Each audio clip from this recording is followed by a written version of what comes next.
నిజాయితీ రుజువర్తని ప్రతిదాతకు ప్రధానం. మరణానికి చేరువలు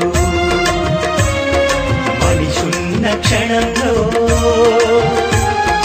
మరణానికి చేరువలు మనిషున్న క్షణంలో ప్రాణదీపం నిలిపే రక్తదానం. రక్తదానం అంటే ప్రాణదానం. నిజాయితీ రుజువర్తని ప్రతిదాతకు ప్రధానం. రక్తం ఇచ్చిన దాత శక్తిహీనుడవుతాడని భయపడొద్దు, అది ఒట్టి అనుమానం. రక్తం ఇచ్చిన దాత శక్తిహీనుడవుతాడని భయపడొద్దు, అది ఒట్టి అనుమానం. ఒక్కరి రక్తం పదుగురి ప్రాణాలను రక్షించును. మనిషిని మనిషిని కలిపే మానవతా బంధమౌ